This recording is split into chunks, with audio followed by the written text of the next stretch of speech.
Hi గారు, welcome to our channel. ప్రస్తుతం మనతో పాటు దాము బాలాజీ గారు, సీనియర్ జర్నలిస్ట్ ఉన్నారు. వారితో ఒకసారి మాట్లాడదాం.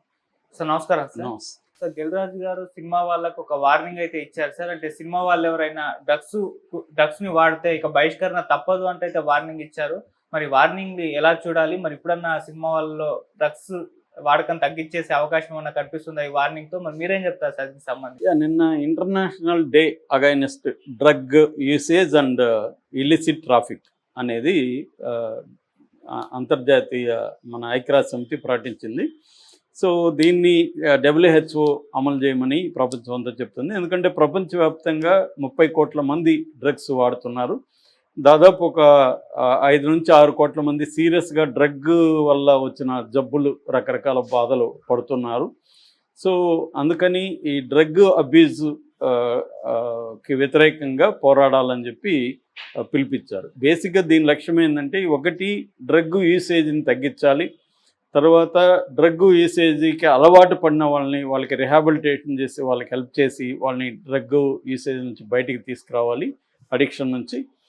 అన్నిటికంటే ఇంపార్టెంట్ డ్రగ్ ట్రాఫికింగ్ అంటే డ్రగ్ని ప్రొడక్షను, డిస్ట్రిబ్యూషన్, దీన్ని ప్రధానంగా ఆపాలి అనేది టార్గెట్ పెట్టుకొని ప్రపంచవ్యాప్తంగా వివిధ ప్రభుత్వాలు కానీ వివిధ NGOలు కానీ చేస్తున్నారు. ఈ నేపథ్యంలో నిన్న తెలంగాణలో రేవంత్ రెడ్డి ఆధ్వర్యంలో తెలంగాణ ప్రభుత్వం యాంటీ డ్రగ్ డేకి సందర్భంగా ఒక సభ కండక్ట్ చేసింది.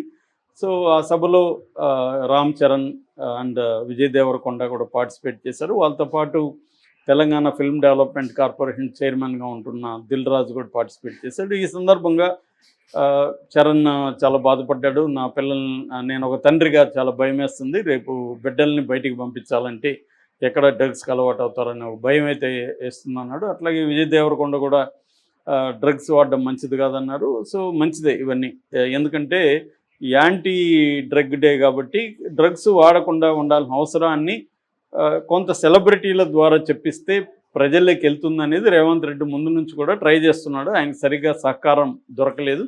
ఇప్పుడు కొంత బెటర్ ఏంటంటే, అల్లు అర్జున్ ఎపిసోడ్ తర్వాత సినిమా ఇండస్ట్రీ రేవంత్ రెడ్డి మాటని కొంత కేర్ చేస్తుంది. అంతకుముందు కేర్ చేయలేదు. ఎందుకంటే ఈయన అంతకుముందు తెలుగుదేశంలో ఎమ్మెల్యేగా ఉండి వాళ్ళతో కూడా తిరుగుతూ ఉండేవాడు కాబట్టి ఈయన సీఎం అయితే ఆయన సీఎం అనే ఫీలింగ్ని వీళ్ళు జీర్ణించుకోలేదు చాలామంది. అందుకని జూనియర్ ఎన్టీఆర్కి అనుకున్న ఫోటోని వైరల్ చేయడం ఇట్లాంటివే చేస్తున్నారు. కానీ ఆయన సీఎం, ఆయన అంతకుముందు ఎవరు అనేది మనకు అనవసరం. సీఎం చెప్పినప్పుడు వీళ్ళు కేర్ చేసి ఉండాలి, చేయలేదు. ఆయన కొంత చూపించాడు, ఒక చిన్న జలక్ అంటారు, అది ఇచ్చాడు. దాంతో లైన్లోకి వచ్చారు అందరూ. ఇప్పుడు ఆయన చెప్పింది చేస్తున్నారు. ఆయన ఏం చెప్పారంటే, ప్రధానంగా మీరు ప్రచారం చేయాలి, యాంటీ డ్రగ్ ప్రచారం చేయాలి, తర్వాత సినిమాల్లో కూడా ముందు వేయాలని చెప్పాడు. అది ఎంత పని చేస్తుంది అనేది పక్కన పెడితే కనీసం ఆ వరకు రేవంత్ రెడ్డి చేస్తున్నది ఖచ్చితంగా అప్రిషియేట్ చేయాలి. అలాగే డ్రగ్ డిటెక్షన్ కిట్ కూడా మామూలుగా మనకి డ్రంక్ అండ్ డ్రైవ్లో మందు దాగుంటే మాత్రమే, అంటే లిక్కర్ దాగుంటే మాత్రమే ఫైండ్ అవుట్ చేయొచ్చు దాంతో.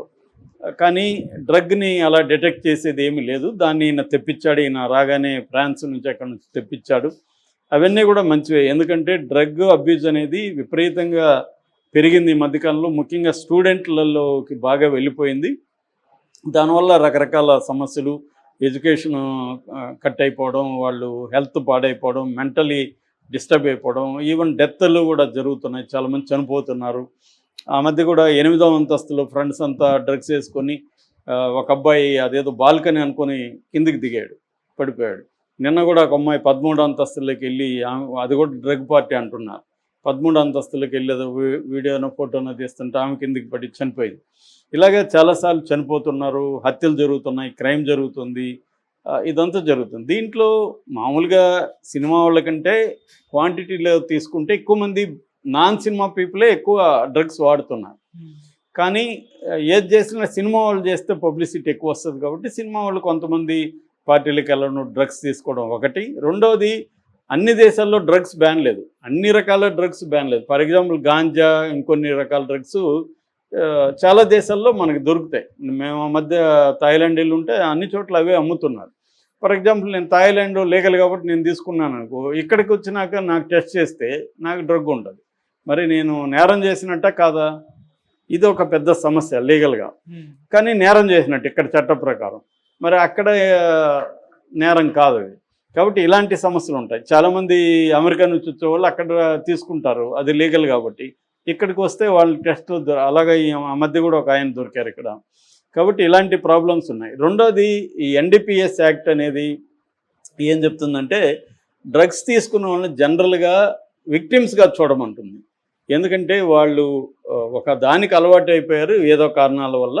వాళ్ళని బయటికి తీసుకురావడానికి హెల్ప్ చేయాలి తప్ప వాళ్ళని శిక్షించడం వల్ల ఉపయోగం లేదు. జైల్లో పెట్టి శిక్షిస్తే వాళ్ళు ఇంకా మానసిక రోగులుగా తయారైపోతారు. ఎందుకంటే దానికి అలవాటైన వాళ్ళకి డ్రగ్